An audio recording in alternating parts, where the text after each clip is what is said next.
Bonjour et bienvenue sur ma chaîne Ce n'est pas que du tricot.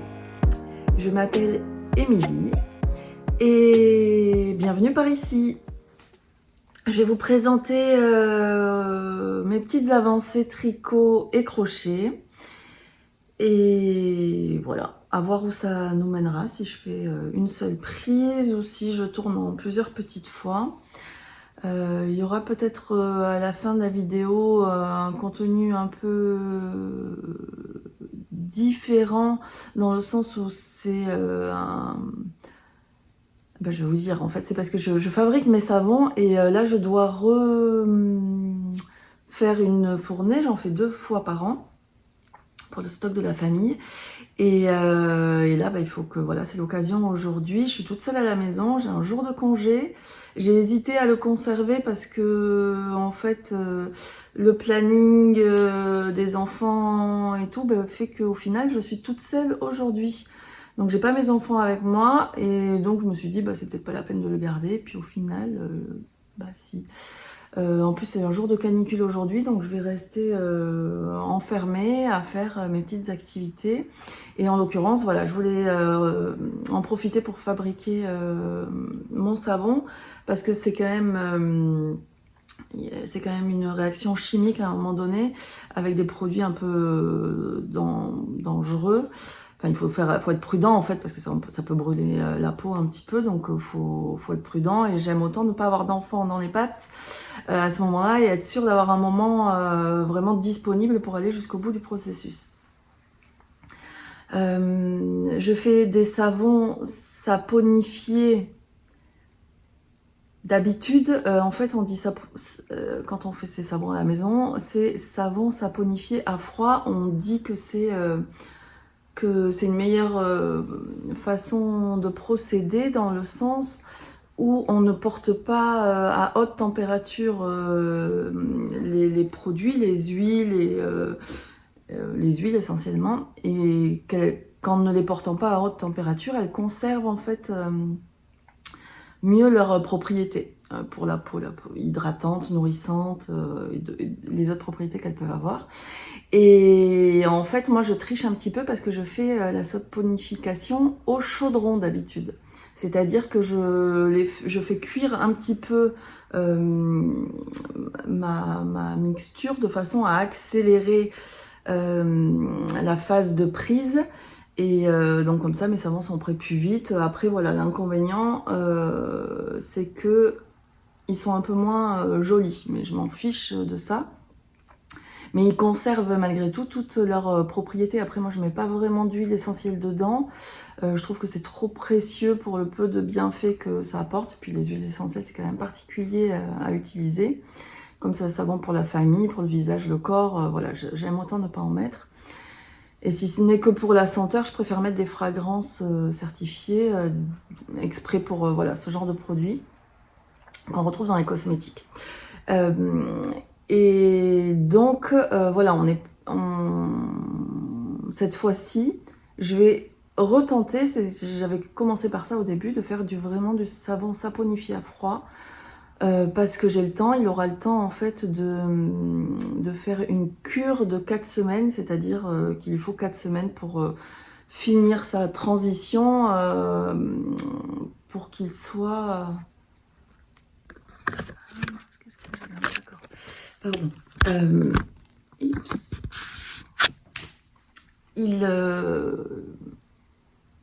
Il lui faut un savon saponifié à froid, il faut le laisser après 4 semaines en repos pour pouvoir l'utiliser. Et là, donc, on aura après tout le mois d'août de congé, donc je pourrai le laisser reposer tranquille. Donc voilà, petite digression déjà dès le début, c'était pour vous dire. En plus, si ça se trouve, je filmerai pas et je vous parle de tout ça pour rien. Dans ce cas-là, j'aurais coupé. En attendant, je vais vous présenter mes petits ouvrages tricot et crochet. Alors, objet terminé, je crois qu'il n'y en a qu'un du reste parce que ben voilà, c'est toujours les mésaventures à gogo. Donc je n'ai qu'un ouvrage terminé, mais c'est pas grave du tout. Je réfléchis quand même, oui. Celui qui m'a, voilà, sur lequel j'ai mis le turbo, vous le voyez depuis déjà un petit moment, c'est mon Whitmore C'est pas un patron qui existe, le Whitmore Sweater existe, mais moi en fait j'ai juste fait avec une laine, un fil d'été. Hop, voilà, cette fois c'est la Tencel Coton de Katia. Donc 67% lyocell, Tencel donc, et 33% coton. Et c'est 50 grammes, 120 mètres, mais c'est surtout l'échantillon qui compte. Évidemment, je ne vais pas le trouver là. Voilà, c'est un échantillon d'environ 22 mailles pour 10 cm si on le tricote en aiguille 3 à 4.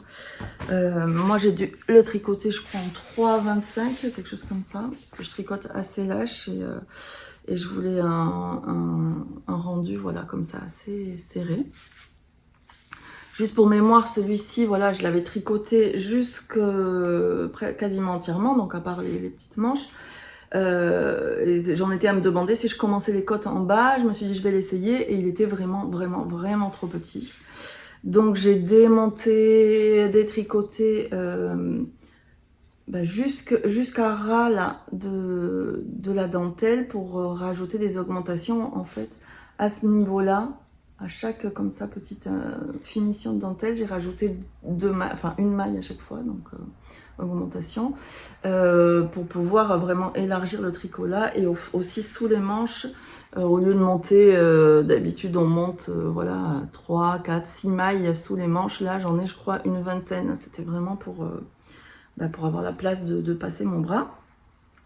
Et aussi ça profitait d'élargir le corps en même temps, ça avait les deux intérêts.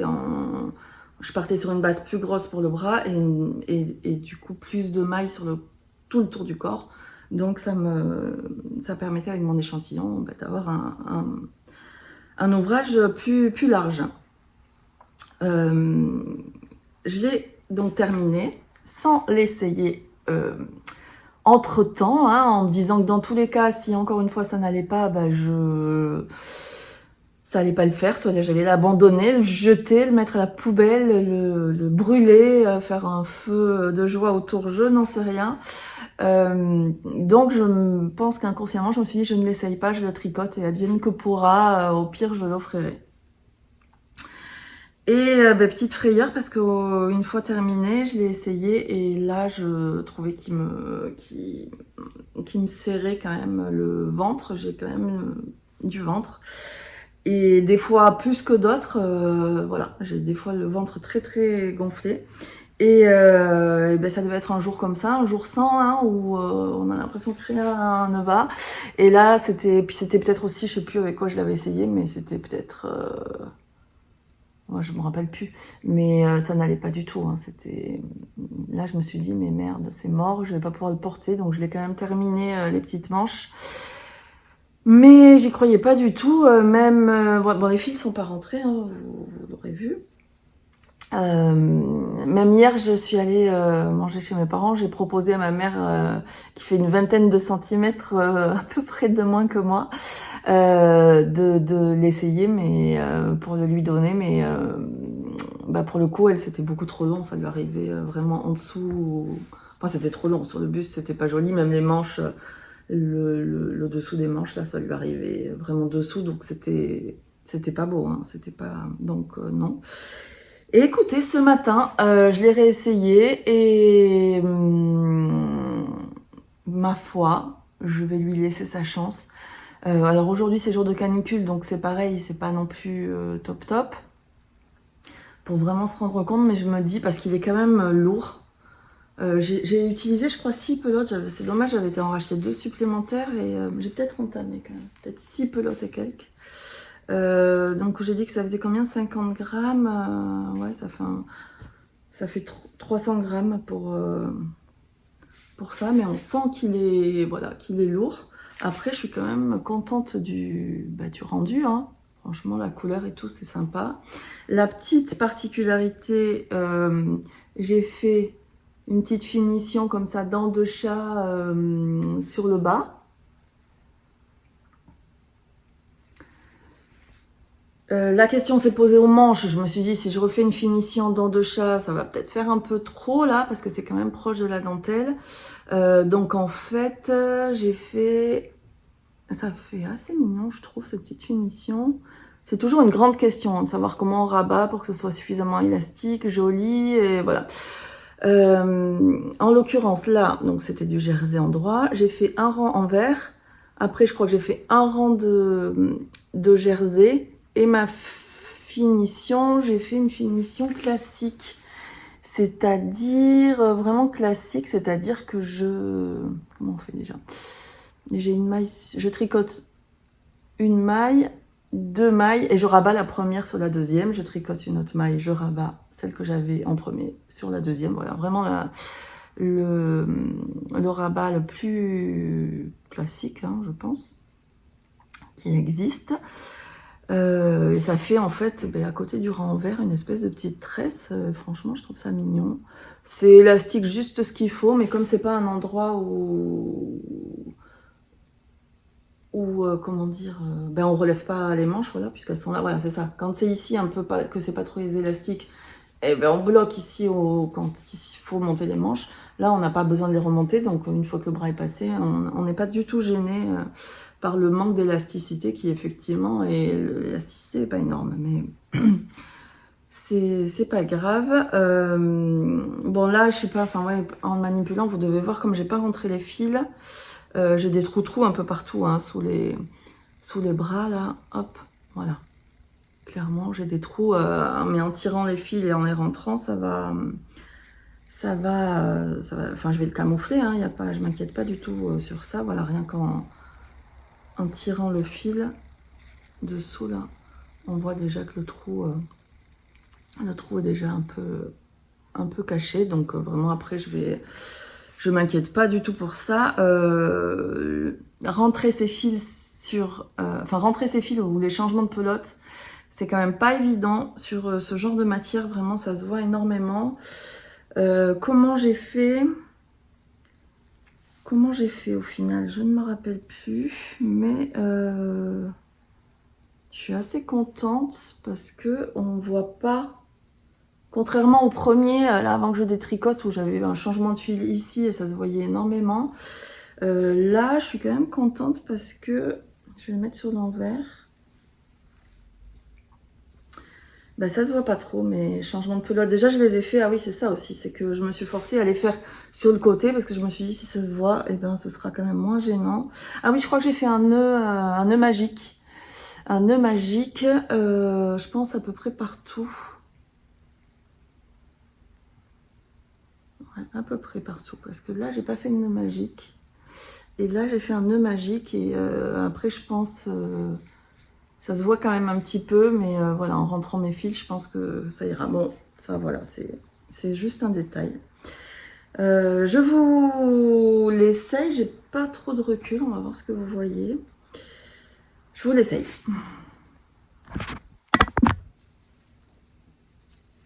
Je vous dis je vous l'essaye, mais en fait, c'est je me l'essaye hein, sur moi et je vous montre. Hein, faut pas montrer correctement. Alors, comment faire ?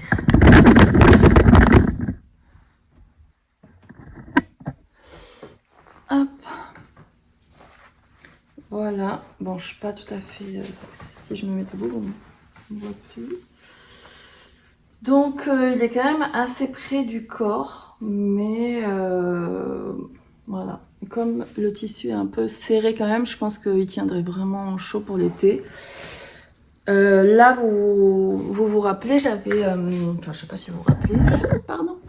J'ai modifié. J'ai juste, normalement, le patron prévoit un V en plus, là, qui partirait d'ici.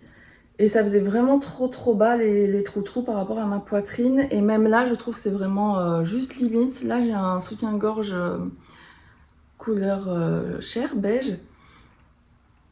C'est mon soutien-gorge. Et bon, voilà, je trouve que ça se voit quand même. Et c'est vrai que j'ai pas de sous-vêtements de vert de cette couleur. Je sais pas trop... ça se verrait dans tous les cas. Il faut que j'essaye avec différents sous-vêtements pour voir ce qui se voit le moins, enfin, ou ce qui fait le plus joli. on va dire. Voilà, donc je suis quand même assez contente au final, mais c'est vraiment que depuis ce matin parce que j'étais un peu dégoûtée jusque-là. Mais je pense qu'au final ça va faire une belle pièce printemps et automne, pourquoi pas, enfin automne, pas automne, mais fin d'été là, fin le petit mois de septembre, je pense que ça va le faire encore. Et au printemps, je pense que ça va être nickel. Et pourquoi pas même, je me rends pas compte, mais en hiver avec une veste, faudrait essayer en fait, je me rends pas compte. Parce que la couleur, ça me fait penser quand même plutôt à une couleur estivale. Mais pourquoi pas, hein, faut pas se borner à ce genre de détails là. Donc voilà, je suis quand même, mes manches, je suis quand même contente. L'encolure est pas trop serrée. J'avais un peu peur, comme j'avais vraiment réduit mes aiguilles. J'avais l'impression que ça me faisait un tout petit... Bon bref, voilà, on va pas en parler des heures. Et la petite finition picot, voilà, que j'aime bien. Et je pense qu'il fera joli aussi rentrer carrément comme ça dans un... Là j'ai un short taille haute. Rentrer comme ça, voilà. Enfin, rentrer carrément dans le short.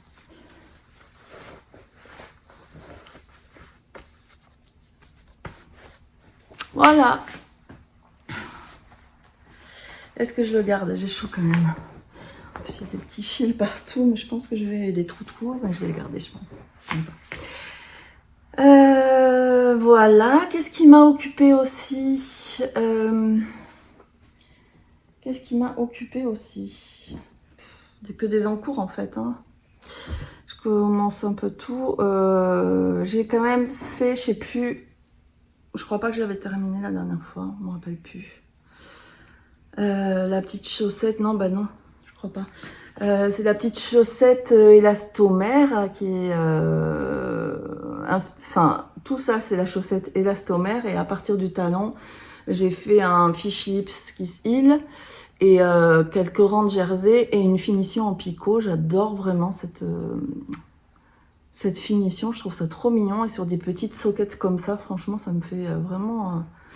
craquer. Donc je suis vraiment fan des couleurs, fan aussi de la, pas de la laine, du fil, puisque c'est un fil, là je sais plus du tout où sont les étiquettes, hein. C'est un fil de coton. Est-ce que c'est ça? Non, bon. C'est un fil coton et l'autre c'est un fil bambou fait pour les chaussettes. Et je vous avais montré, c'est un fil qui est très élastique, comme s'il y avait vraiment vous voyez, il est d'ailleurs pas très... il est tout comme un peu en ressort. Et il est vraiment très élastique. Donc pour tricoter, c'est impeccable pour des chaussettes. Enfin franchement, je suis hyper conquise. Le point est magnifique. Super définition. Et c'est un peu plus clair. J'ai l'impression, la couleur là, que c'est vraiment corail clair. J'adore. Et là, ben, je suis sur ma deuxième paire. Je pense que j'ai quasiment fini. Je crois qu'il me faut 10 rayures. 1, 2, 3, 4, 5, 6, 7, 8, 9. Voilà, il me reste une rayure orange et je pourrais commencer le talon. Donc je suis bien contente, mais on est loin de ce que je m'étais imaginé me faire. Voilà, 3-4 paires de soquettes pour cet été, pour les vacances. Ben écoutez, si j'ai celle-ci de finie, sachant que je suis en vacances vendredi et qu'on est lundi. Voilà, je pense que ça va venir avec moi dans les bagages. J'ai aussi repris, ça aussi, quelle histoire. Est-ce qu'à un moment donné, je ne me bute pas trop pour voilà, pour ce genre de choses, mais je suis têtue visiblement. Parce que je lâche pas l'affaire et je passe beaucoup de temps, je m'en rends compte hein, vraiment pour le tricot, à faire, quitte à défaire, à refaire, et au final ça ne va toujours pas, et je suis capable de redéfaire pour refaire différemment, parce que j'ai vraiment l'espoir tout le temps que ça aille, et voilà, ça marche pas toujours. Là je reprends un vieil en cours qui, je crois qu'il entame son 3e été, hein, je crois. C'est le Falesia de Atelier Émilie que il y avait plusieurs petite chose par rapport à ce gilet. Normalement, c'est un gilet un peu d'été qui est prévu en manche 3/4. Donc, comme moi, j'ai pas une laine du tout d'été, puisqu'il s'agit d'une laine de Squirrel's Yarn qui est sur sa base Cèdre Fing, c'est-à-dire 60% mérino, 20% soie, 20% yak. Qui, ben, je pense le yak ça tient assez chaud, même si c'est une taille fingering. Je pense que voilà, je voulais. Et puis la couleur est quand même foncée, donc je ne l'imaginais pas en. Je voulais pas un gilet comme ça manche 3/4 en fait. Je me suis dit que ça correspondait pas à ce que je l'aurais pas porté. Et donc je me suis dit je vais faire des manches longues, mais je n'avais que 3 écheveaux.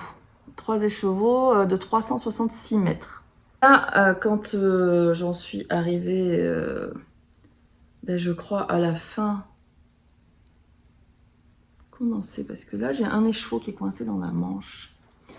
Je sais plus trop. Ouais, voilà, c'était l'année dernière. Hein. J'ai quand même dû commencer le 3e écheveau et je me suis dit, oulala, je commence le 3e écheveau alors que j'en suis que là, quoi, comme hauteur. J'avais pas fait les manches. Donc je me suis dit, je vais faire des manches. Bon, je me rappelle plus, en vrai, je me rappelle plus. Et puis vraiment, peu importe, désolée. Bref, je me retrouve, voilà, avec un petit reste des chevaux au cas où j'en aurais pas assez pour finir mes manches. Un petit peloton de laine d'une manche que j'ai détricoté complètement. Parce que j'étais partie sur une manche vraiment ridicule. En me disant, ben, pour gagner quelques centimètres de laine, je vais commencer mon poignet de côte très haut et vraiment resserrer drastiquement, mais on se retrouve avec ça et franchement c'est moche. Et en plus de ça, bah, c'est moche, c'est pas si moche en vrai, mais enfin comme ça oui, mais sur soi c'est pas si moche, sur moi. C'est pas si moche, mais c'est pas du tout pratique en fait. J'ai des bracelets d'un côté, une montre de l'autre, et en vrai ça vient mouler comme ça les bijoux, et du coup ça fait des petits... je vais vous montrer, ça le fait pas quoi. Voilà. Donc non. Voilà. Donc pour économiser, peut-être, j'en ai aucune idée, mais peut-être... 20 mètres de laine qui soit ne m'auraient pas manqué, soit qui ne suffiront clairement pas à sauver mon projet, à le terminer. C'est pas avec 20 mètres que ça va changer, je pense, la donne. Enfin, quoi que des fois si, mais bon, bref. Je me suis dit, non, ça peut pas. Il faut que je fasse... Voilà, c'est une laine qui est magnifique. Et... faut que ce soit joli. Donc, j'ai défait... Parce que j'avais fait les 2 manches, évidemment. Donc, j'ai défait une manche et puis je déferai l'autre. Je les ai défaites jusqu'à environ, par rapport au petit trou là, du raglan, on voit. Je sais pas si on voit. J'ai défait jusqu'à une dizaine de centimètres en dessous de l'emmanchure. Et là, je commence des diminutions tous les 7-8 rangs. Je n'ai aucune idée si cette répartition va suffire. Tous les 7-8 rangs, une diminution de 2 mailles. Je sais pas. Je sais pas du tout. Mais bon, ben voilà, je vais faire ça. Et j'en suis quand même à me demander, pour pas manquer de laine, est-ce que finalement je vais pas faire des manches 3/4. Mais là, ça commence à... Je ne sais plus. Je sais plus quelle décision prendre, parce que c'est quand même de la fingering, donc c'est long à tricoter. Et c'est un projet qui traîne vraiment depuis très longtemps, donc là je suis quand même un peu perdue. Je sais pas, j'avance, je vais voir jusqu'où tout ça me mène. Donc voilà, il sera pas encore fini cet été. Hein. Parce que il sera pas fini cet été parce que j'ai d'autres choses en cours juste. J'ai commencé d'autres choses et j'ai encore en projet d'autres choses. C'est du n'importe quoi. C'est du grand n'importe quoi.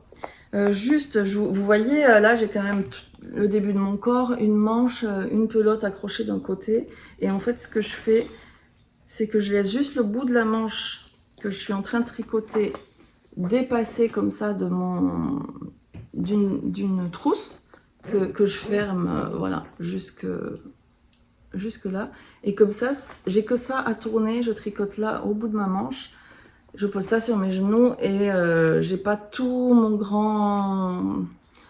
le grand reste de mon pull qui va jusqu'à l'autre manche, qui s'entortille, qui s'en mêle avec les fils. Là, j'ai que ça et bon, voilà, je vous le montre parce que j'ai fait ça ce matin ou hier. Hier matin. J'ai fait ça hier matin et je me suis dit, mais pourquoi je l'ai pas fait avant? Ça faisait voilà, des semaines que je m'embêtais avec ça. Je vous montre ce petit truc, voilà, qui est tout logique et tout bête, mais des fois, il suffit d'une étincelle pour y penser. Ensuite, je continue sur le tricot, je vous montrerai le crochet à la fin. J'ai reçu, pas du tout. Je vous avais montré que j'avais commandé de la Linea de Naticea. Je suis nulle. Je sais plus où j'ai mis les étiquettes. C'est cata.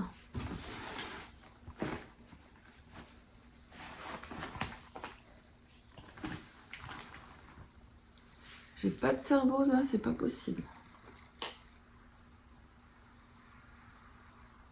Elle traîne pas, donc c'est que je les ai mises dans un sac. Déjà, où sont toutes mes autres pelotes? Elles sont là-bas. Elles sont vraiment pas loin, j'arrive.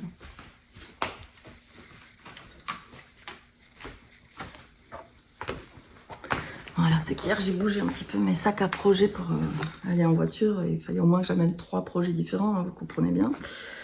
C'est pas moi qui conduisais, mais quand même, j'en ai touché qu'un, évidemment.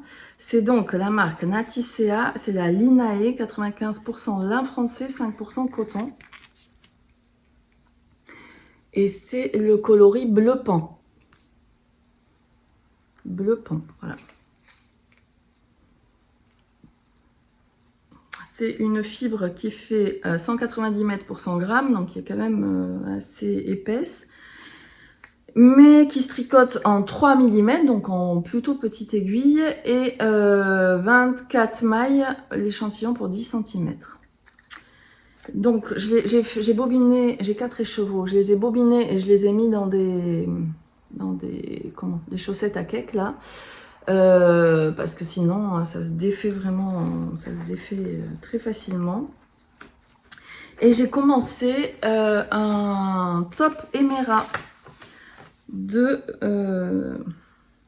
Sandrine C. Le top Emera qui ressemble à ça. À la différence que moi, je vais le faire avec le col en V. En fait, j'ai déjà tricoté ce top là. Et en fait, là, au moment de la réduction, comment dire, pour faire l'arrondi là du col, comme ici, ben en fait, je n'arrête pas mes diminutions, je continue jusqu'à avoir le bon nombre, une diminution, une augmentation. Oui, on augmente. On augmente pour arrondir ici, et en fait, au lieu de, à un moment donné, on s'arrête d'augmenter et on monte des mailles, je pense, pour finir le col, ben là, en fait, je continue d'augmenter, j'augmente, jusqu'à ce que qu'on arrive avec le bon nombre de mailles total pour le tour de corps. Et en fait, la particularité... donc ça, cette petite modification, je l'ai vue sur un des projets Ravelry de ce top, Emera, et où la personne explique comment elle a fait. Donc voilà, je n'ai vraiment rien inventé, j'ai repompé l'explication et c'est très simple. Donc c'est impec. Et la particularité, ce sont les petits volants sur les manches. Je me pose la question de savoir si je ferais pas un point de plumetis. En fait, Mimi Knit avait partagé sur Instagram mais là je me rappelle plus du nom ni de l'auteur ni de rien du tout, mais enfin une publication avec un top mais qui était trop mignon, mais en fait c'était juste la taille enfant. Et vraiment, on s'était dit, ah non, mais en adulte, il serait trop beau. Et je m'étais dit, ben en fait, on pourrait très bien modifier le top Emera, puisque c'est une forme un peu boxy, pareil. Et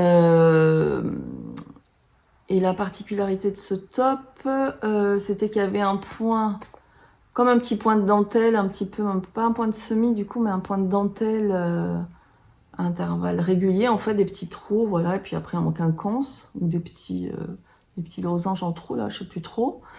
Sur le haut du corps, et à partir de là, en fait, il y avait une basque. Donc, c'est franchement réalisable. Hein. Je pense qu'on peut tricoter jusqu'au niveau de la taille. Et après, là, on monte un certain nombre de mailles pour former l'ampleur. On continue de tricoter, voilà.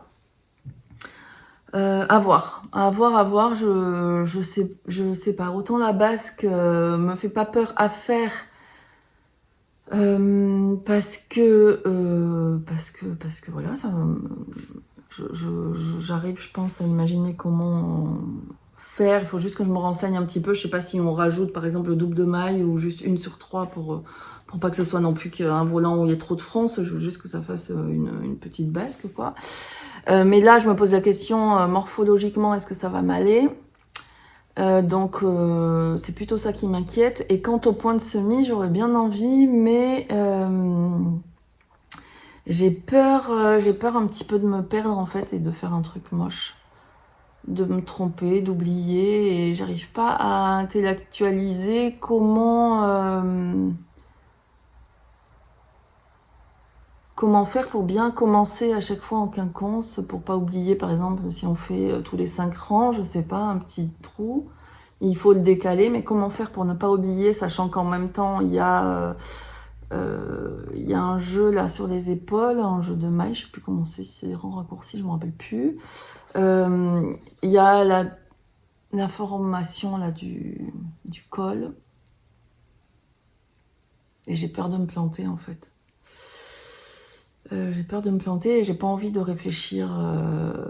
J'ai pas envie de prendre le temps de réfléchir à comment faire pour bien l'organiser. Donc je vais peut-être rester sur un truc tout simple au final. Voilà, juste le top émeraude et le col en V. Enfin bon, bref. On n'en est pas encore là, les gars. Puisque c'est mon début.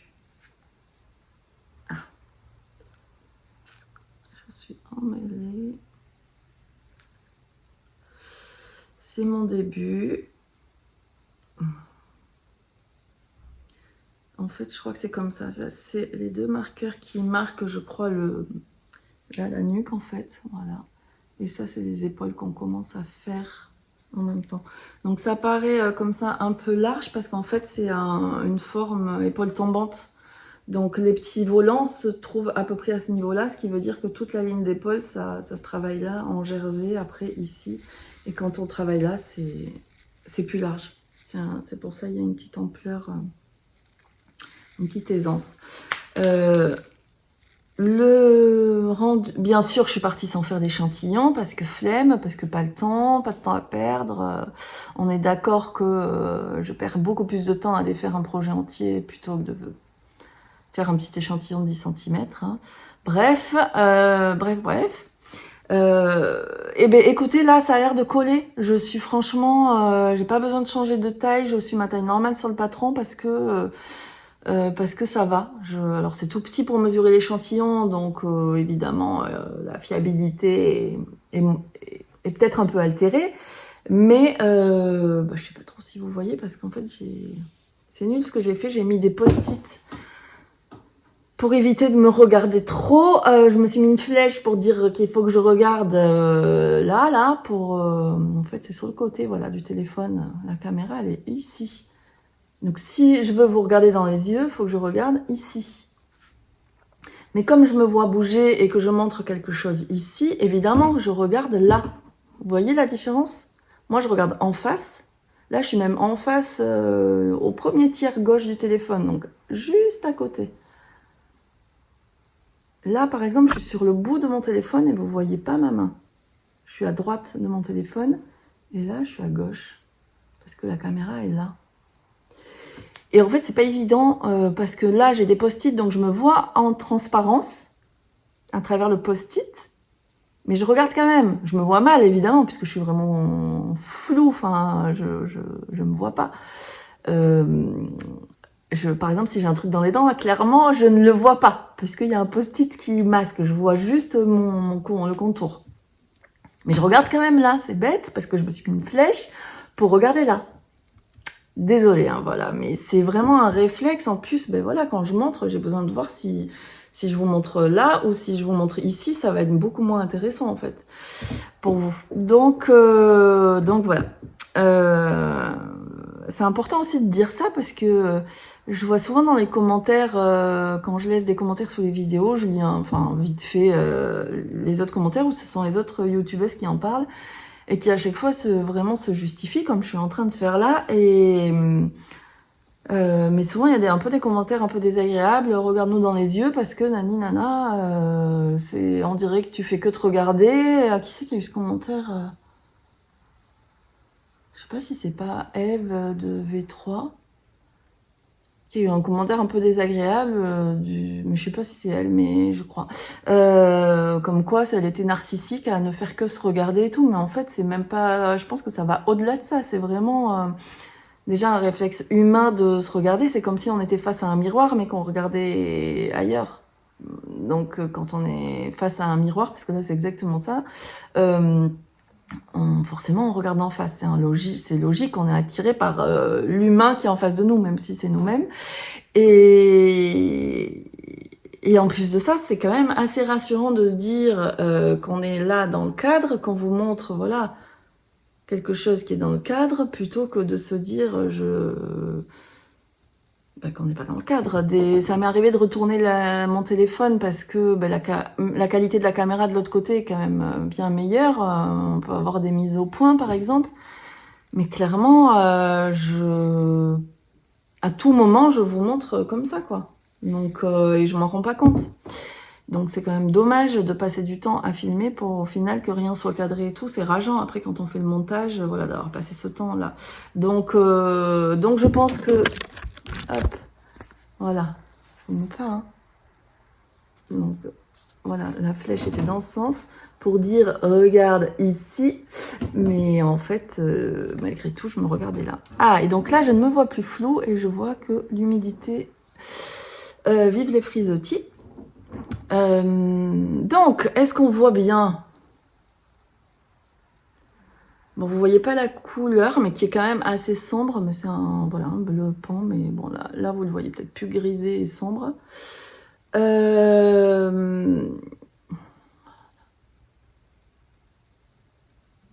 Mais franchement, je suis assez contente et donc je sais plus ce que je disais, mais l'échantillon correspond. Je sais plus, je crois que... Bon, à voir un peu sur plus de longueur pour revérifier, mais je suis au bon échantillon. À 1 ou 2 mailles près. Hein. À voir. Bref, le tout début, il n'est pas encore fait ce top. C'est pas dit que je le porte cet été, mais voilà, j'allais dire il est sympa à tricoter, mais en même temps, je suis avec mes aiguilles Ayaya Sharp qui sont très pointues et qui, sur une laine qui est pas élastique et que je m'efforce à tricoter, à serrer, j'ai tendance à tricoter lâche. Sur une laine qui est élastique, ça va passer. Là, sur une laine qui est lâche, je suis sûre que je vais très vite voir les irrégularités. En plus, on est en aller-retour, donc je fais un effort particulier pour mes mailles en verre, malgré tout.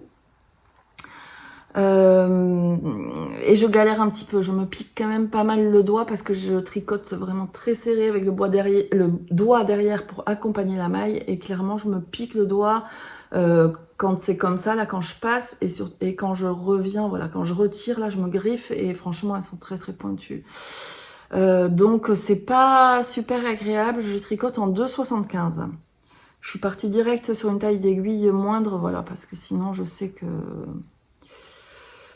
c'est vite trop déjaugé, enfin j'ai un échantillon trop grand. Voilà, très vite avec des aiguilles préconisées, ça ne le fait jamais pour moi. Qu'est-ce que je voulais vous dire d'autre? Oui, pour mes mailles en verre, en fait, je tricote à la continentale. Ah oui, j'ai autre chose à vous dire sur ça. Enfin, presque. Je tricote moi à la continentale et si je tricote mes mailles endroit à la continentale, donc c'est-à-dire le fil dans la main gauche. Si je tricote les mailles endroit à la continentale, pas de souci. Donc par exemple quand c'est en rond, franchement j'ai une bonne régularité et tout, ça va. Mais les mailles en verre, elles étaient vraiment pas faciles à faire pour moi, telles que on apprend à les faire sur les vidéos en fait. La maille en verre continentale, on nous apprend d'une ou deux façons à peu près similaires, voilà. Et clairement, là, j'avais vraiment un gros problème de tension, ce qui fait que mon rang en verre était toujours, enfin je pense que du coup c'était le rang en verre qui était vraiment déjaugé et j'avais tout le temps, ça me faisait des lignes en fait, comme des creux, je sais pas comment dire. Est-ce qu'on en voit là quand même? Ben non, là on n'en voit pas. Bon bref, ça me faisait vraiment comme un peu des rayures de texture, voilà. Et maintenant, je tricote toutes mes mailles en verre, toujours à la continentale. Ah oui, parce que ma solution que j'avais trouvée, c'était mes rangs droits, je les faisais à la continentale. Et mes rangs en verre, je les faisais à l'anglaise. C'est-à-dire que je passais le fil dans la main droite et je les tricotais à l'anglaise. Et là, j'arrivais à avoir une tension voilà, plus serrée. Ma foi, ça allait, ça m'a bien fait m'entraîner. Voilà, j'apprécie pas mal, je le fais encore parfois, mais j'ai découvert qu'en tricotant mes mailles à l'envers de la façon en fait que j'avais appris un peu en me trompant dès le début, je me rappelle c'était sur des tutos de Liz Taylor qui apprenait à tricoter à la continentale et j'arrivais pas à comprendre ce qu'elle faisait pour la maille en verre et visiblement je le faisais mal. Mais en fait en faisant mal, sans le savoir, je faisais la méthode du combination knitting, c'est-à-dire que je tricote mes mailles en verre. En fait, je les tricote d'une certaine façon. Ça les torse un tout petit peu. Est-ce que ça les torse? En tout cas, le fait que ça les rende plus serrés, et c'est pour ça qu'on conseille de faire les cottes des fois dans cette méthode-là, c'est que en fait le fil, on fait parcourir au fil moins de distance, et donc au lieu d'avoir une maille qui est comme ça, on a une maille qui est plus petite, plus serrée. Et notamment parce que ça torse un peu le fil. D'ailleurs, quand je repasse en maille en droit, au lieu d'avoir, je vais dire une bêtise, au lieu d'avoir ma jambe pour mon tricot, alors là, je vais à l'envers. En fait, quand on tricote, est-ce que je peux vous montrer?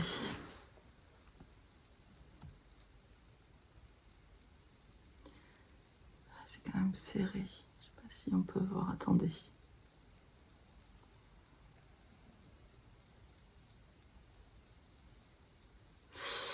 En fait, je sais pas si vous allez vous rendre compte, mais parce que c'est quand même serré, vous voyez, mes mailles, elles sont quand même serrées. Normalement, quand on tricote là le jersey en droit, vous pouvez pas voir. En fait. Mais vous allez peut-être pas bien voir, mais vous allez peut-être comprendre si j'arrive à m'exprimer clairement. La jambe.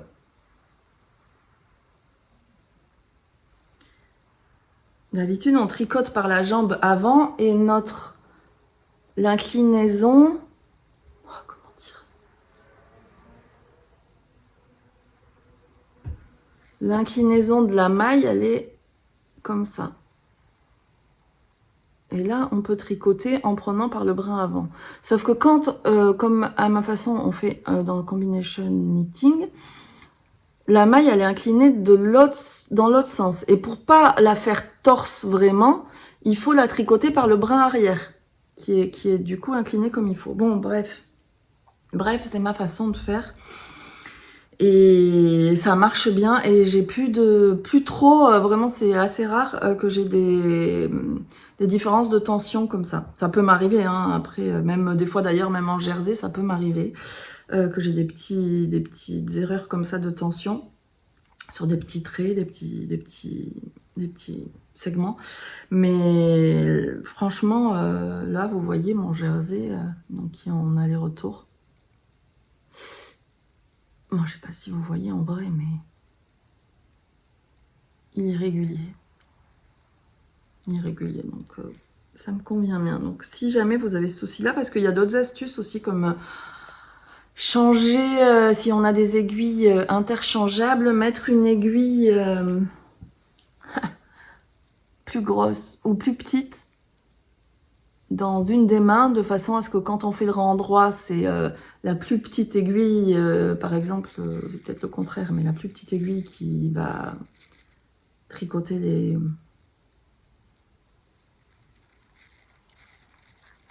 Oui, parce que c'est... Bon, bref.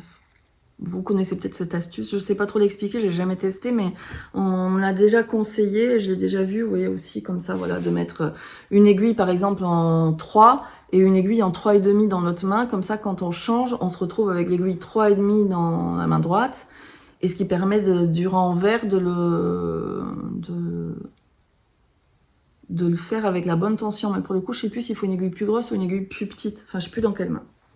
Bah si vous avez compris tout ça, franchement, bravo. Donc mon top Emera qui va avancer et j'ai aussi en projet de tricoter le joli top Joya que d'India Crétin les Chênes vient de sortir et qui est une pure merveille. J'ai absolument flashé dessus. Voilà, gros coup de cœur.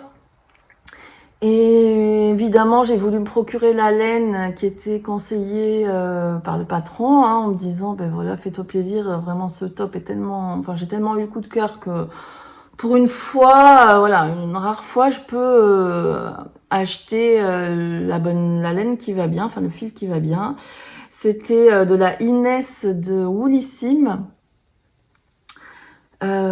Cette laine, elle me faisait déjà de l'œil parce que j'avais vu le magnifique châle de Christelle K. Ben, le châle Inès, du reste, qui est présenté dans des tons de rouille marron, gris, blanc, je crois. Magnifique. Et bon, ben voilà, j'avais jamais sauté le pas. Et là, je me suis dit, je vais commander cette laine pour me faire ce top. Et ben, je crois que le site est en vacances, je crois. Donc il disait qu'il n'y avait pas de livraison, je crois que c'est ça. Donc me voilà à l'affût de chercher une laine équivalente, impossible à trouver. Franchement, chez tous les teinturiers, j'ai trouvé assez peu de teinturiers qui n'étaient pas encore en vacances. Ou dont le coloris qui me plaisait était disponible, et ou carrément qui faisait un fil d'été comme ça, avec du tencel où j'étais pas fermée, voilà, juste un fil d'été, un coton mérino, ça m'aurait été à partir du moment où l'échantillon correspondait. Et au final, ben vraiment, j'ai vraiment galéré et j'ai rien trouvé qui faisait mouche, vraiment rien du tout. J'ai regardé aussi un petit peu chez les pas teinturiers, chez les revendeurs de laine, voilà. J'ai pas trouvé, j'ai juste trouvé chez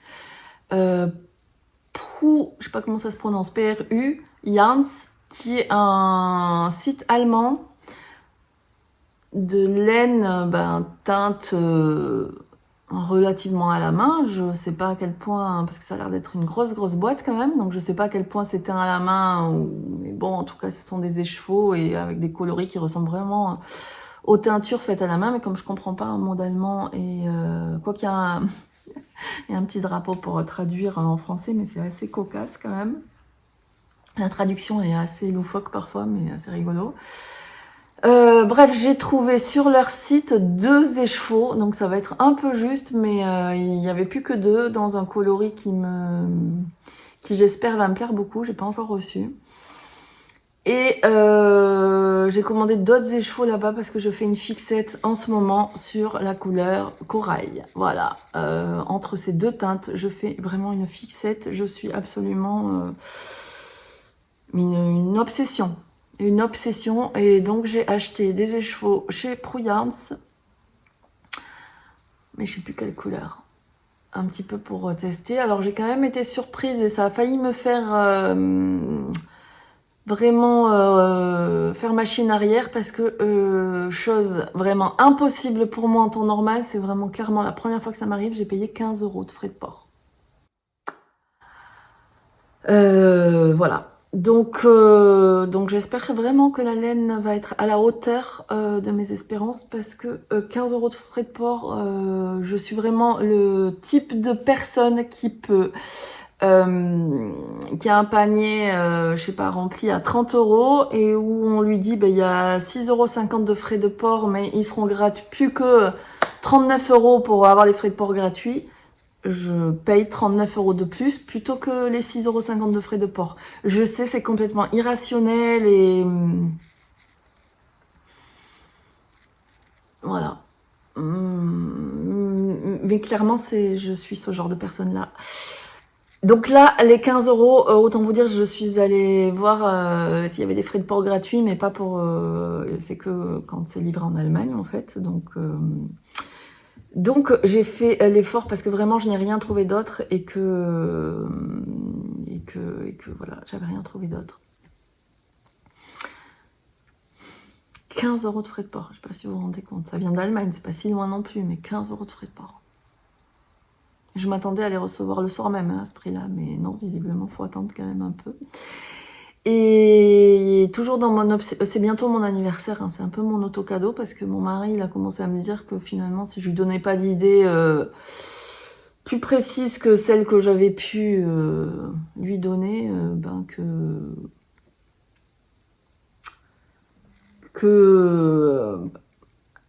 il m'a dit que j'aurais rien. En vrai, j'y crois pas du tout. C'est pas du tout le genre à ne rien m'offrir, mais il est tout à fait capable de m'offrir des choses dont il vaut mieux qu'il garde le ticket de caisse pour pouvoir échanger ou se faire rembourser. Donc, je me suis j'ai un peu pris les devants sur mon anniversaire, voilà, qui arrive prochainement. Et je me suis fait plaisir aussi dans mon obsession, encore une fois complètement irrationnelle, sachant que la dernière fois je vous disais c'est du n'importe quoi, mon stock, nana, et j'ai vraiment dans la tête depuis plusieurs mois de vider mon stock parce que j'ai plein de laine, mais j'ai jamais la laine qu'il faut, ni la couleur qu'il faut, ni et j'ai acheté la craquage intersidéral des écheveaux un peu fluo, néon, corail, là, chez La Bien-Aimée. Voilà, donc voilà. Je les ai pas reçues non plus, et elles aussi, vu le prix, j'espère qu'elles vont être magnifiques. Après, je m'inquiète pas trop, hein. Franchement, je m'inquiète pas trop. Mais quand même, j'espère qu'elles vont vraiment avoir un effet waouh quand je vais les ouvrir et que je vais kiffer mon moment parce que voilà, c'est quand même un petit budget. Qu'est-ce que je voulais vous dire d'autre? Ah oui, la dernière fois, figurez-vous... Ah ben là, voilà, justement. J'avais découvert que Sophie, au fil de la ruche, disait qu'elle mettait ses aiguilles, ces mini circulaires comme ça, dont on pouvait avoir une petite aiguille. En fait, c'est dans les kits Xiaogu notamment qu'il y a ça. Peut-être ailleurs, mais en l'occurrence dans les kits Xiaogu. On voit pas bien là. Voilà.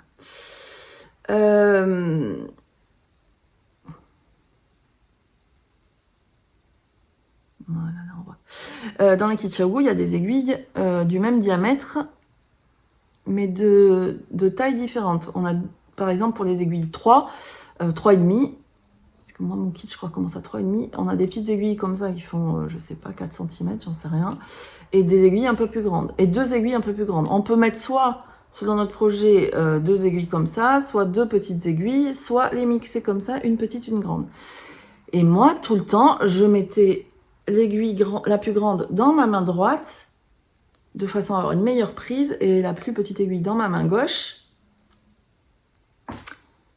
Et j'étais pas franchement hyper convaincue. Et Sophie, dans une de ses vidéos, oui, a dit, comme d'habitude, je mets ma petite aiguille dans la main gauche et la grande aiguille... Non, ma petite aiguille dans la main droite et la grande aiguille dans la main gauche. Donc l'inverse de ce que je faisais. Et je me suis dit, tiens, c'est quand même étonnant, ça me serait pas venu à l'idée, je sais pas pourquoi, pour moi la logique c'était dans l'autre sens. Et figurez-vous que j'ai essayé et que c'est vachement mieux comme ça. Vraiment, vraiment, vraiment, vraiment, ça déroule plus vite, je suis plus à l'aise, Voilà, révélation, merci Sophie, parce que je gagne quelques microsecondes par dizaine de rangs certainement, mais en tout cas je suis plus à l'aise. Donc voilà, à tester, franchement c'est pour ça que j'adore aussi le tricot, je pense, et que qu'on s'ennuie pas de ce passe-temps, je passe pas le temps, mais de cette passion. Parce que vraiment on apprend tout le temps, on découvre tout le temps, voilà, c'est un monde, j'ai chaud là. Un monde infini de nouveautés, de ressources d'apprentissage, j'adore. En l'occurrence, ce n'est pas que du tricot, j'adore. Franchement, je m'étais un peu creusé la tête pour trouver ce nom de chaîne, qui pour moi, ça voulait dire beaucoup en fait. Ce n'est pas que du tricot, ça... C'était surtout dans, bon ben bien sûr, au premier sens du terme, ce n'est pas que du tricot, parce qu'il peut aussi y avoir du crochet, de la couture, d'autres loisirs créatifs, parce que moi, voilà, j'ai multi, quoi. Mais aussi, ça voulait dire, ce n'est pas que du tricot, parce que c'est une passion, donc au-delà du tricot, pour moi, c'est une passion, et c'est quelque chose qui remplit vraiment ma vie. C'est des échanges avec d'autres passionnés, c'est des découvertes, voilà, des découvertes de techniques, de design, des heures de réflexion pour que ce soit associer la bonne laine avec le bon projet, choisir les couleurs, se réfléchir, se projeter, imaginer, calculer son échantillon, adapter quand c'est plus grand, plus petit. Enfin, c'est franchement, c'est se prendre la tête, se prendre la tête, mais j'adore, hein. Ben voilà, je sais plus ce que je voulais dire, sur un diagramme de dentelle de jacquard à suivre pour un résultat de fou. Des fois, pas un résultat de fou, mais quand même, c'est... On fait travailler les méninges, quoi. Enfin, ok, on est assis la plupart du temps quand on tricote, bien confort, bien cocon, là, mais franchement, je trouve que ça remue, moi. Je sais pas si ça vous fait... si vous avez cette même impression, mais moi j'ai pas l'impression du tout d'être passif quand je tricote. Bien sûr, oui, si, quand je fais une mère de Jersey sur un truc zéro cerveau, comme on dit, oui. Oui, mais ça c'est à un moment donné dans un projet, c'est pas tout le projet, hein. Il y a toujours un moment, on fait le col, c'est pas zéro cerveau. Enfin, à moins de faire des carrés tout simples, en Jersey ou au point mousse, c'est pas 100% zéro cerveau un projet. Et je sais plus ce que je voulais dire d'autre, mais il y a encore d'autres choses qui font que ce n'est pas que du tricot, c'est des rencontres. Moi, j'ai rencontré enfin, franchement, j'adore quand je vais aux apéros au tricot, au tricoté, au resto tricot, peu importe comment on les appelle. J'adore passer ces moments-là. Je vois pas le temps passer. C'est magique pour moi. Moi qui suis quand même quelqu'un d'introverti, qui est assez vite fatigué par les interactions sociales. Voilà, c'est que c'est demandant pour moi parce que je suis tout le temps à me demander si j'en fais pas trop. Enfin, je suis pas du tout du genre à en faire trop, hein. Je suis plutôt discrète, mais malgré tout, j'ai toujours peur à un moment donné d'avoir envie de dire quelque chose, de le dire et de me dire oh non mais j'aurais pas dû dire ça, ou voilà. Enfin bon, voilà, entre ce qui se passe dans ma tête et ce qui se passe dans la vraie vie, il y a un peu de monde. Et donc me retrouver dans ces réunions de tricoteuses là, c'est facile pour moi en fait. C'est facile. Ça me demande quand même, hein. Ça me demande, hein, pour peu que, mais je le dis, hein, mais pour peu que je sois un peu fatiguée, un peu plus fatiguée, que le moral soit pas tout à fait là à 100%, que il fasse pas très beau, qu'il y ait voilà, je vais avoir peur un peu des embouteillages pour y aller. Enfin bref, la moindre excuse des fois peut me faire basculer, me dire non, j'y vais pas parce que je sais que j'aurai pas aussi déjà que tous ces éléments pour arriver jusqu'au lieu de rendez-vous sont un peu prenants pour moi, enfin demandants. Et en plus après, là-bas, il faut quand même discuter, faut être un minimum sympathique, sinon on reste chez soi tout seul. Donc faut être faire un petit peu des efforts de conversation. Donc il y en a pour qui c'est très facile, et il y en a d'autres pour moi pour qui voilà, c'est plus demandant. On n'est vraiment pas tous égaux non plus sur ce domaine-là. Et je m'égare. Malgré tout, c'est quand même des moments vraiment merveilleux pour moi que à chaque fois je me dis mais waouh, ça m'a fait du bien. Je sais plus du tout où je suis partie. Voilà, j'espère que vous suivez un peu. Je voulais dire aussi, par rapport aux rencontres, j'ai rencontré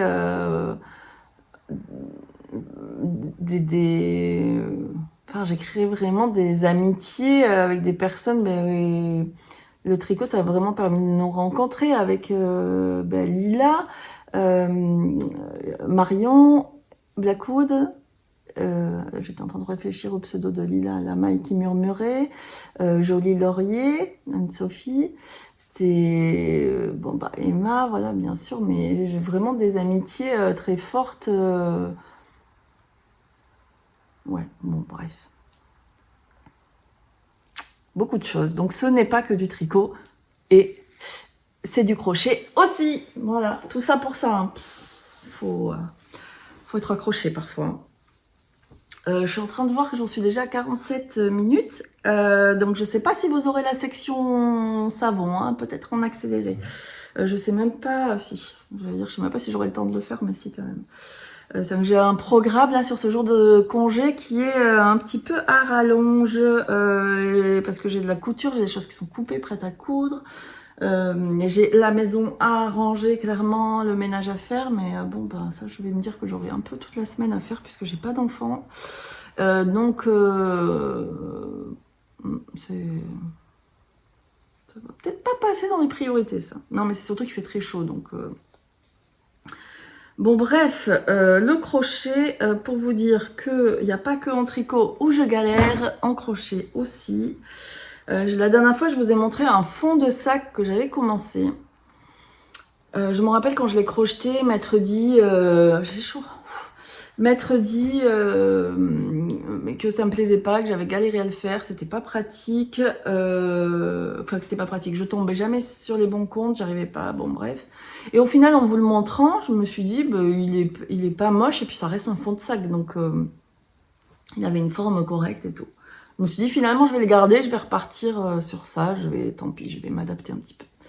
Sauf qu'entre-temps, j'ai vu une publication, je connais que son pseudo, Maddy Sioux, sur Instagram, qui montrait une de ses merveilleuses, je la suis pour la couture, hein, essentiellement, une de ses merveilleuses réalisations en couture. Elle avait un sac en crochet fait en raffia. Et je me suis dit, mais waouh, quel est le patron de ce sac? Je veux le même. Sauf que je n'ai pas trouvé le patron de ce sac. Et pour cause, c'est un sac d'une marque de cabas, Vanessa Bruno. Trop cher pour mon budget. Enfin, voilà, c'est pas là que je veux mettre mes sous. Donc j'ai regardé quand même sur Vinted, hein, par petite conscience, mais je crois que le moins cher... que j'ai trouvé, il était quand même à 80 €, et je me suis dit, non, pour un sac en crochet, franchement, je vais me le faire. Donc j'ai pris des photos du sac un petit peu sous toutes les coutures. J'ai zoomé pour voir, essayer de comprendre comment il avait été construit. Donc c'est assez simple, hein, ça reste Alors c'est marrant parce que le même sac, j'ai l'impression, sur la marque Vanessa Bruno, selon les photos, qu'il est fait des fois en bride et des fois en... peut-être pas en maille serrée, mais en demi-bride, mais peut-être en maille serrée même. Donc c'est marrant parce que pour le même sac, la finition est pas la même. Et j'avais entendu une fois, je sais pas si c'est vrai, que le crochet, c'est la seule technique qu'on ne peut pas reproduire, Oh là, j'ai des... Ça fait des reflets. Qu'on peut pas reproduire en machine. En fait, le tricot, on peut le faire grâce à une machine, un robot, enfin une machine électronique, ou voilà. Mécaniquement, on peut reproduire le tricot, mais le crochet, on peut pas, ça peut être que manuel. Donc là, je me dis, bah, peut-être que les gens n'ont pas suivi, les artisans qui fabriquent les sacs Vanessa Bruno au crochet n'ont pas suivi le patron tous à la lettre, parce que vraiment, il y a une différence de points, c'est sûr et certain. Bref, je me suis lancée, je me suis dit, je vais me faire moi-même ce sac. J'ai regardé les dimensions, et puis je suis partie. Voilà, sauf que ben, je vais le défaire. Alors, il faut savoir... Ah, je sais pas s'il tombe bien au final, ça. Que ce sac en crochet, c'est un cabas. Donc, c'est un cabas.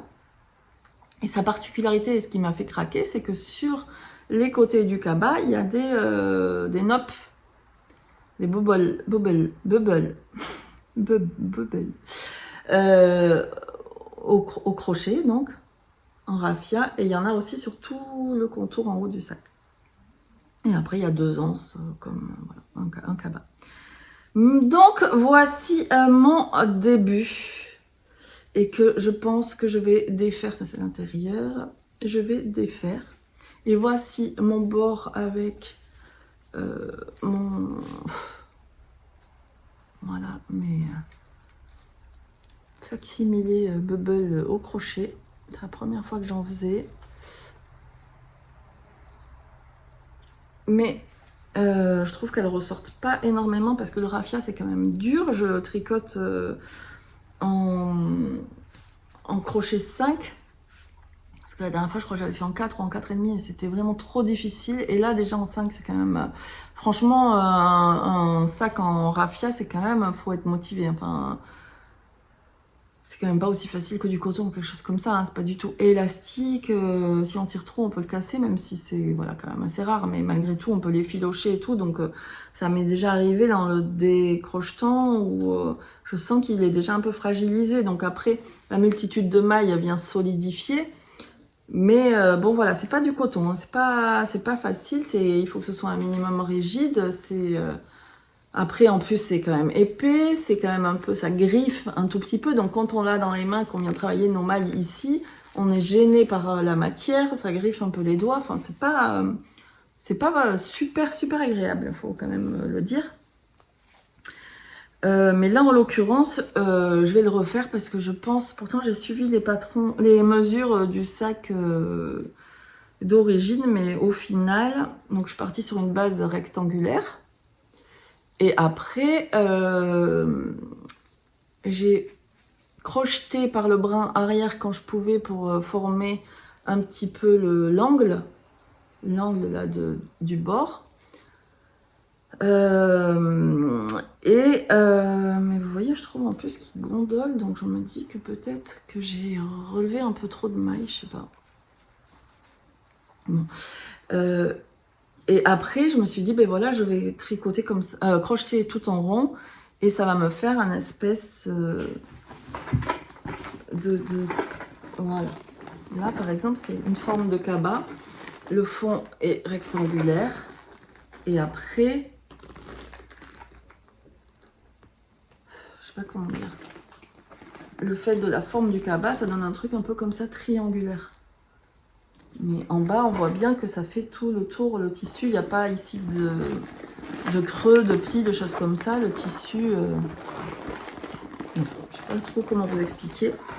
Bref, concrètement, j'ai pensé que c'était la meilleure technique. Mais là, en fait, on voit que du coup, mon sac, il va être trop grand par rapport à ce que je veux. Et la forme, là, je sais pas, j'ai l'impression... je sais pas, alors faut imaginer sur la longueur, mais du coup j'ai peur qu'il soit vraiment trop large. Et en plus de ça, j'ai que 4 bobines comme ça et je vais pas en avoir assez.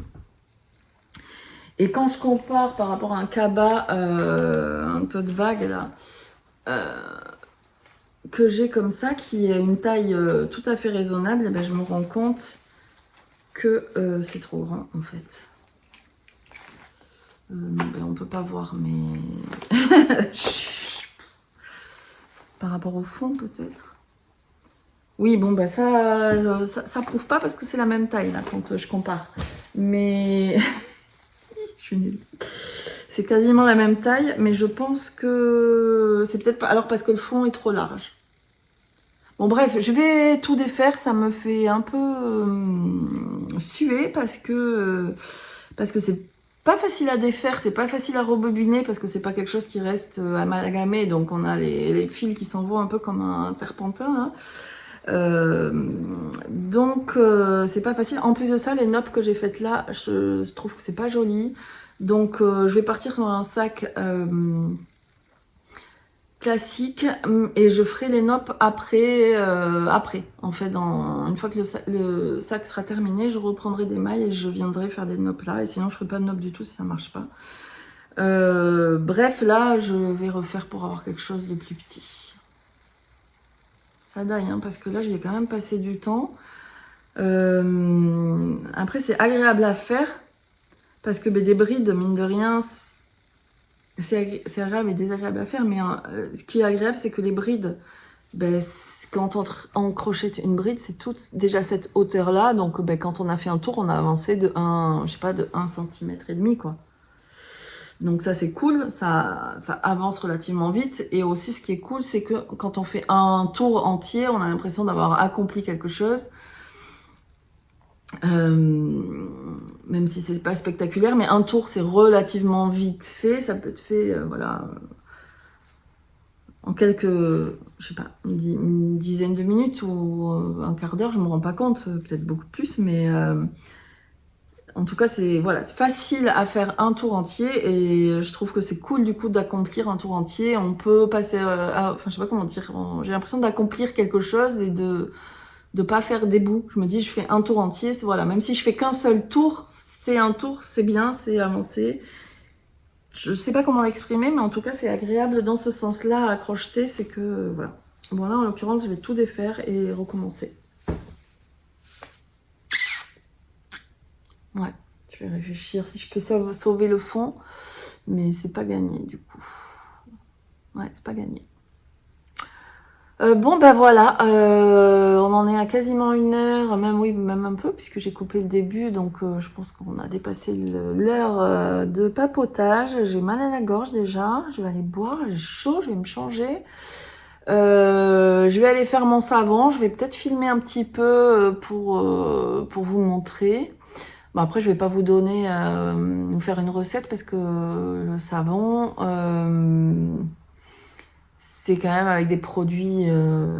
après, c'est quelque chose qu'on met sur la peau, donc il faut quand même respecter vraiment une recette très précise avec des calculateurs. Voilà, il faut recalculer.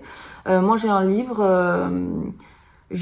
en fait, pour fabriquer son savon. Alors, même si je me sers pas des recettes, il y a toute l'explication qui explique les dosages et je me sers de ça pour recalculer à chaque fois, même si je refais la même recette qu'une fois d'avant, je vais recalculer à chaque fois mes pourcentages.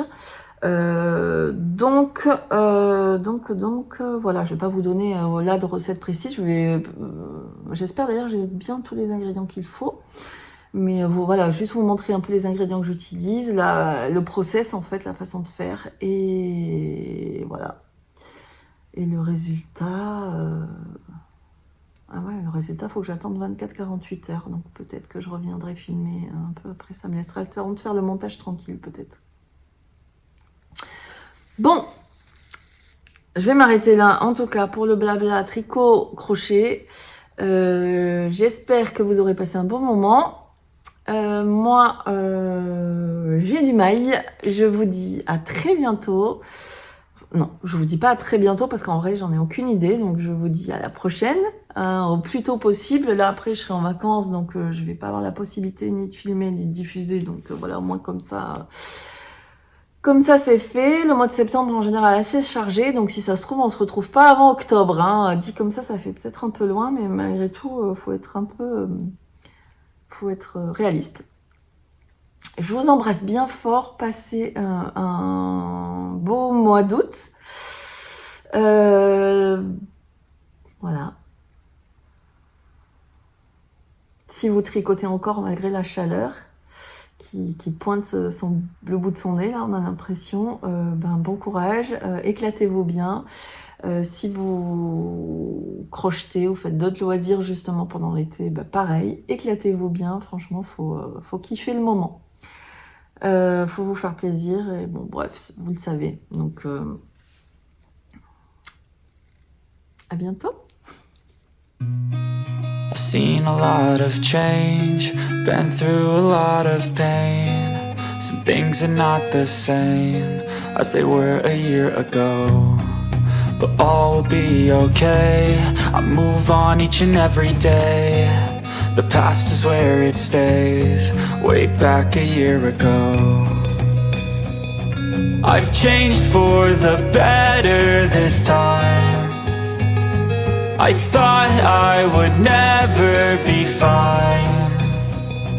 I strive just to say I'm alright, and for the first time in a long time I'm alright. I've seen a lot of change, been through a lot of pain. Some things are not the same as they were a year ago, but all will be okay. I move on each and every day. The past is where it stays, way back a year ago.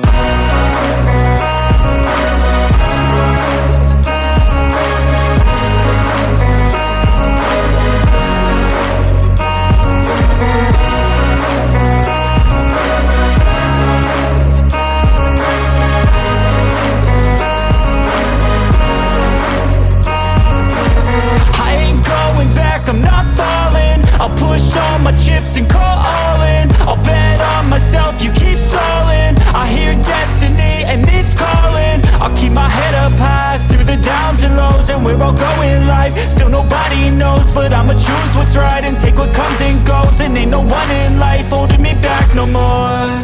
I've seen a lot of change, been through a lot of pain. Some things are not the same as they were a year ago, but all will be okay. I move on each and every day. The past is where it stays, way back a year ago.